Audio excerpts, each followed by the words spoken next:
I love the idea about giving life to a man who so desperately wants to be part of something that he hates. I think that's very human, it's very relatable. And I think you guys, you and Anders Thomas, gave life to that in the script from the beginning. But I also remember that you were very much part of shaping the character in the final stages of the script, and you gave me a lot of courage to...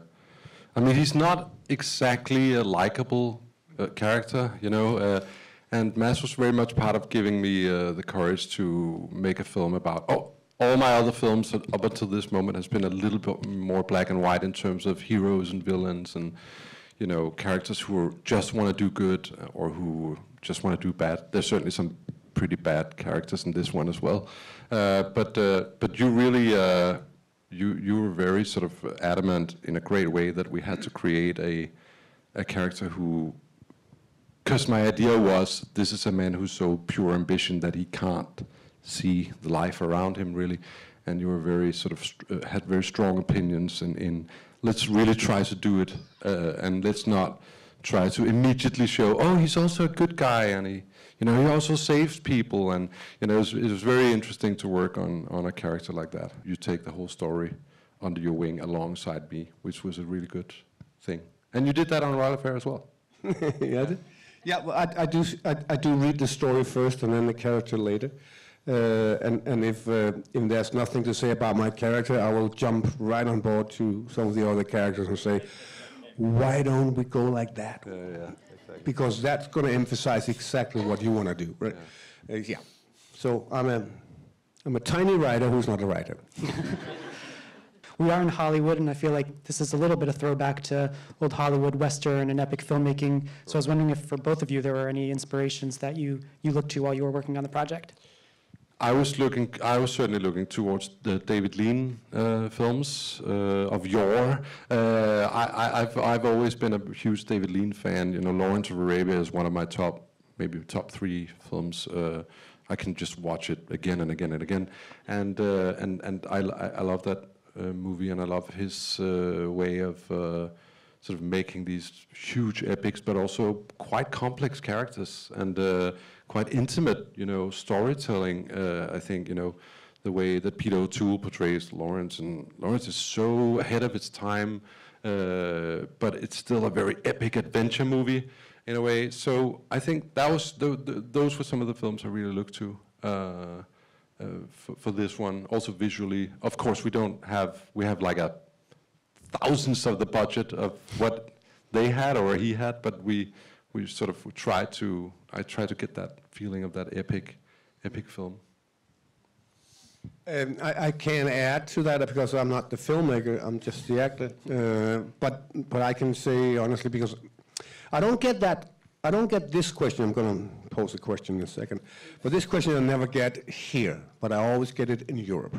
It's like, what's the difference between working in Hollywood and working over here, right? Mm-hmm. And I'm always like, what do you mean? Like, what's the question? I did not grow up with French films. When I was 7 years old, I was not watching intellectual French films. I was watching American films. This is where it started. Kung Fu movies, actually, right? Kung Fu, Bruce Lee, Charles Bronson. Buster Keaton was the biggest hero for me, still is. So that's where it started for me. Later on, I saw European films, and I fell in love with some of the French intellectual films and the Danish films eventually. But it started here. My love affair started here in America. So, and I think that's definitely something we have in common. Mine too. Yeah, for sure. Great. I'm sure there's lots of questions out here right in front. The question was about the young actress and the chemistry that you guys built and the casting process. She's incredible. It's interesting. One of the reasons I fell in love with the novel and wanted to do the film was that character. I was like, holy God, there's a really, really amazing character and very moving and funny. And she was very much like that in the novel, like constantly swearing and being really...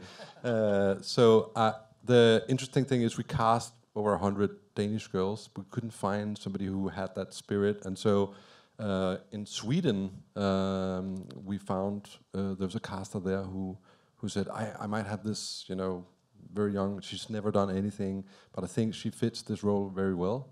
And as soon as I saw her, I was like, oh, please let her be a good actress, because she's perfect. Like, she's amazing, and it's really interesting because it's exactly the same thing that happened on Royal Affair, where we couldn't find the character of the Queen in Denmark, so we had to go to Sweden, and we found Alicia Vikander there.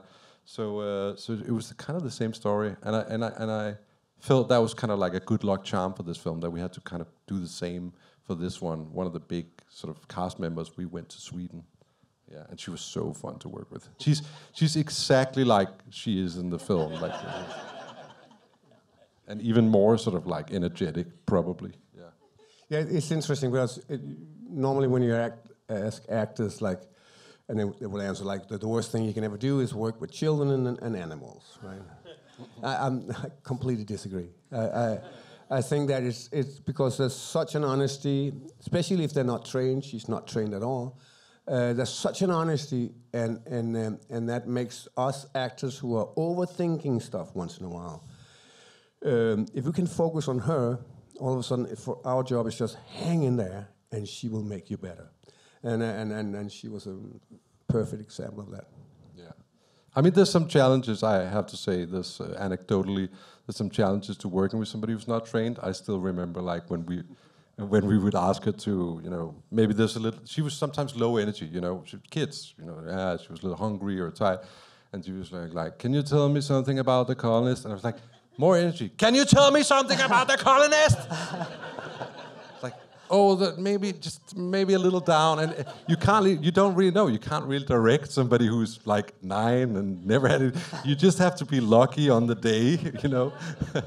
But again, you were really good at just like fooling around and playing with her until we got it. You know? Yeah, I mean, there's obviously. She's fantastic, and we had a great time together. And then came the point where I had to tell her, I'm super annoying as a character, and I'm going to hit you as well, and I'm going to look grumpy the majority of the film. But that's not me. So, and then she was like, "What do you mean?" And then she stiffened up a few times, so I had to go behind the camera and be the other me and make her soften up. So that was a little back and forth, but it worked out, and she's intact. Yeah. She is as sweet now as she was in the film. Yeah. Right here. Questions about the logistics of the heath, and if you did any research on farming in the era. We shot on the real heath where some of this actually happened. I mean, I don't know if you know this. It's partly based on some true events, and it was tough, but nowhere near as tough as what it would have been for those guys. I mean, we can go and get a cappuccino in the trailer. You know, I mean, I don't really want to. I think that when crew members are talking about, oh, it was like a war making this movie, I'm like, I don't think you've been in a real war, and I think you just like the war is not like, hey, let's take a break and have some muffins. I think, you know, so I think really we were fine. You know, we were fine, and we had our big coats and our, but we were also lucky with weather. Whenever we had a sunshine scene, the sun came out. Whenever we had a winter scene, it was raining. So I think we were quite lucky on this one. And well, not just lucky. I mean, we will wrap up a scene, or we were almost wrapping up a scene, and then all of a sudden the sun came out, and we will go, let's run, let's do that little sequence. Yeah. So it was not only luck, it was also like, it's a little easier in Denmark, like, the actors will actually take some of the cables and start running, and then we can make that scene. It doesn't take 3 hours. We can do it in 5 minutes. Yeah, right? yeah, that's right. Preparing to grow potatoes. No, Do you like to eat them? It's part of it, right? I mean, it's just a hat I'm wearing for a little while. If that was like the entirety of the film, I would have really dived into it. For me, it was the dramatic story, the characters, in whatever happened in between them. That was the heart of the film. I did my research, and I was riding that horse, and I was digging that grave, and I was growing those potatoes. But it wasn't. It didn't take me 5 months. I didn't have to leave my family and Become a farmer. No, that wasn't the kind of film. I mean, preparation is one thing. Dedication is a different thing. So preparation always, dedication always. But when it becomes insanity, and you as just mentioned, leave your family and force your kids to call you a different name, that's not me. I think all the way in the back. Get you next. Yep, up there. I was curious, this is such a wonderful film to experience with a group of people. If and when you watch this movie with a group, is there ever a moment that might not be as that stands out as much, but a moment that you always listen to the audience because you really want to hear how they react? We have different stories for that. I'm notoriously self-critical. So every film I've done, I kind of dislike a little bit, except for this one. I actually really like this one.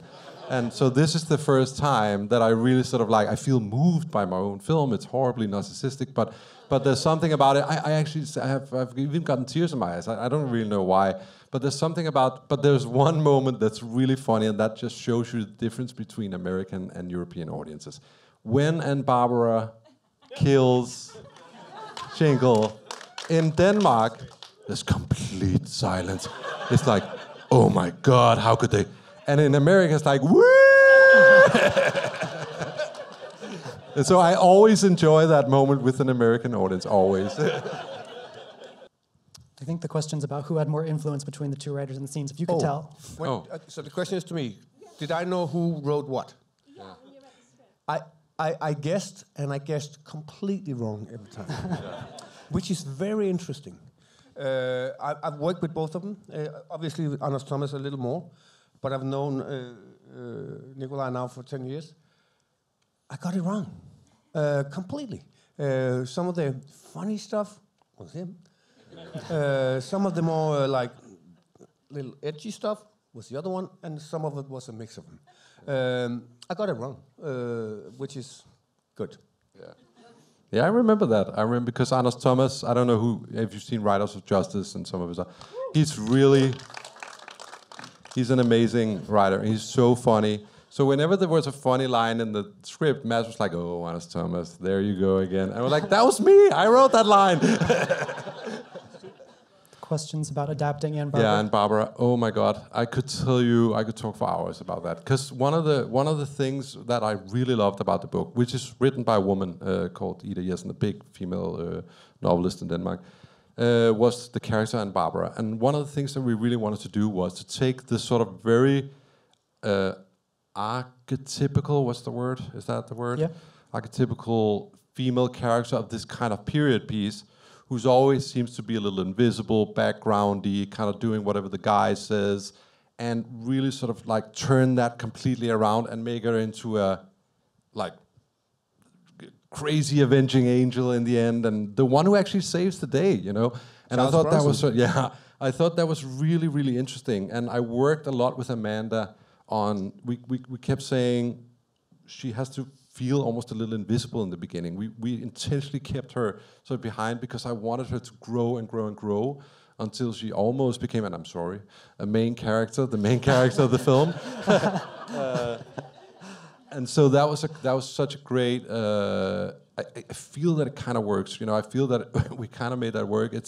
She takes you by surprise. You don't really think she will be that huge of a character that she becomes in the beginning. It's she's like with this guy and they refugees, and then But so she was so vital to the whole process of writing and making the film. And I think we found the perfect actress in Amanda as well, who's not done a lot, in Denmark. She's not. I mean, some of you may have seen her in Raised by Wolves, which is. So, but can I add? This is 70, 54, 55. There are very strict rules. I mean, I'm not talking about just women. I'm talking about everyone. There might be 1% of people in Denmark who had a say in anything. Obviously, so the hierarchy goes like that. Boom, boom, boom, boom, boom, boom. And the women were absolutely on the side. You take the noble woman, her destiny is set in stone. I mean, even she, which we would say she's a privileged person, not at all. She's completely lost in the whim of what's happening historically, right?